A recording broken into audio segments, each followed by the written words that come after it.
let's say a word about dreams. We all have thoughts which we never knew we had. They are too uncomfortable, too incompatible with our adult self to be remembered. Yet they are often disturbing, rumbling under the surface like lava in a volcano.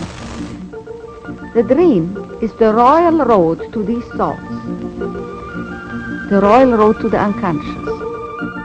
This is the story of how Sigmund Freud's ideas about the unconscious mind were used by those in power in post-war America to try and control the masses.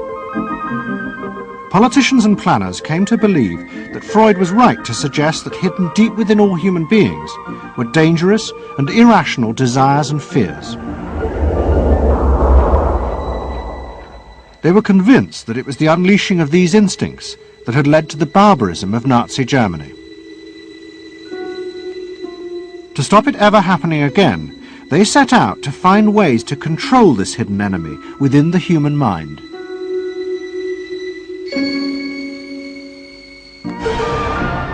At the heart of the story are Sigmund Freud's daughter Anna and his nephew Edward Bernays, who had invented the profession of public relations. Their ideas were used by the US government, big business and the CIA to develop techniques to manage and control the minds of the American people. Those in power believed that the only way to make democracy work and create a stable society was to repress the savage barbarism that lurked just under the surface of normal American life.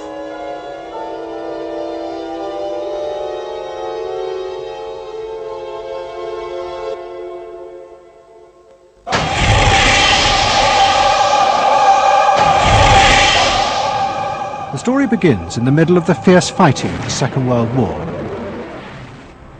As the fighting intensified, the American army was faced by an extraordinary number of mental breakdowns among its troops. 49% of all soldiers evacuated from combat were sent back because they suffered from mental problems. In desperation, the army turned to the new ideas of psychoanalysis. They made a film record of the experiment using hidden cameras. It says here on your record that you had headaches and that you had crying spells. Yes, sir. I believe that your profession is called nostalgia. In other words, homesickness. Yes, sir. Mm-hmm. It was induced when, shortly before the war, I received a picture of my sweetheart. Yeah.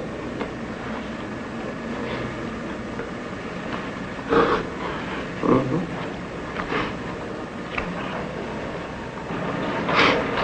I'm sorry, I can't continue. That's all right. It was the first time that anyone had paid such attention to the feelings and anxieties of ordinary people. At the heart of the experiment were a number of refugee psychoanalysts from Central Europe. They worked with American psychiatrists to guide and shape the project. When I first came to America, I worked in the psychiatric service with soldiers trying to rehabilitate them. And I traveled in the train from the East Coast to the West Coast. I was enormously curious what goes on in all of those little towns that the train is passing. After my years in the army, I knew exactly what everybody was doing in the little towns. Because I saw so many people who came from there. And I understood their aspirations, their disappointments, and so forth. So it was as if somebody invited me to a privileged tour into the inner soul of America. I'm not doing this deliberately, so please believe me. I do believe you. A display of emotion is sometimes very helpful. I hope so, sir. Sure, it gets it off your chest. Well, sir, to be perfectly honest with you, I'm very much in love with my sweetheart. She has been the one person that gave me a sense of importance, and that through her cooperation with me, we were able to surmount so many obstacles. Take it easy now, just talk to... The psychoanalysts used techniques developed by Freud to take the men back into their past. They became convinced that the breakdowns were not the direct result of fighting. The stress of combat had merely triggered old childhood memories. These were memories of the men's own violent feelings and desires, which they had repressed because they were too frightening. Think deeply. Let's go back. When was it you... To the psychoanalysts, it was overwhelming proof of Freud's theory that underneath human beings were driven by primitive, irrational forces. You want that? World War II was a major shattering experience because I discovered the enormous role of the irrational in the lives of most people. That I can say, that I learned that the ratio between the irrational and the rational in America is very much in favor of the irrational. That there is much greater unhappiness, much more suffering, much more. A sadder country than one would imagine it from the advertisements that you get. A much more problematic country. Victory in the Second World War was celebrated as a triumph of democracy. But in private, many policymakers were worried about the implications of the analysis of the soldiers.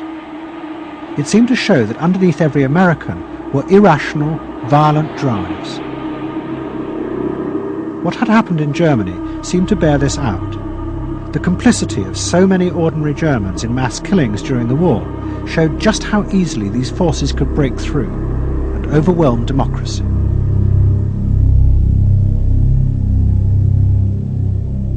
Planners and policymakers had been convinced by their experiences during World War II that human beings could act very irrationally because of this sort of teeming and raw and unpredictable emotionality, the kind of chaos that lived at the base of human personality could, in fact, infect the society, social institutions, to such a point that the society itself would become sick. That's what they believe happened in Germany, in which the irrational, the anti-democratic, went wild. Well, it was a vision of human nature as incredibly destructive, and they were terrified that Americans would in fact behave that way, or were capable of behaving that way, and they wanted to avoid a rerun of that. So what is needed is a human being that can internalize democratic values so that they are not shaken with the storm. And psychoanalysis carried in it the promise that it can be done.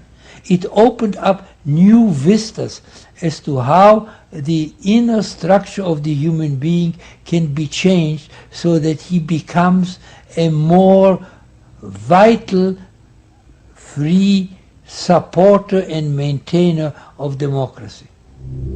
The psychoanalysts were convinced they not only understood these dangerous forces, but they knew how to control them too.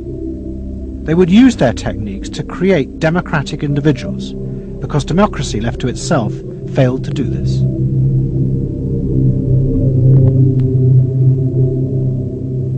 The source of this idea was not only Sigmund Freud, but his youngest daughter, Anna. She had fled with her father to London before the outbreak of war, and after he died, Anna Freud became the acknowledged leader of the world psychoanalytic movement.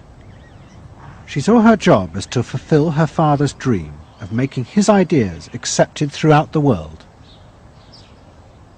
At the center of the Freud movement stood Tante Anna, because she managed to work herself into that position. She was recognized as that, and not just because she was the daughter. She worked on that. She was rather forbidding.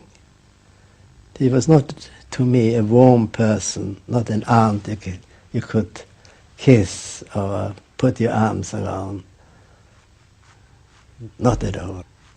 And her whole life rotated around the spreading of psychoanalysis. Freud himself had seen the role of psychoanalysis as allowing people to understand their unconscious drives. But Anna Freud believed it was possible to teach individuals how to control these inner forces. She had come to believe this through analysing children, above all the children of her close friend, Dorothy Burlingham.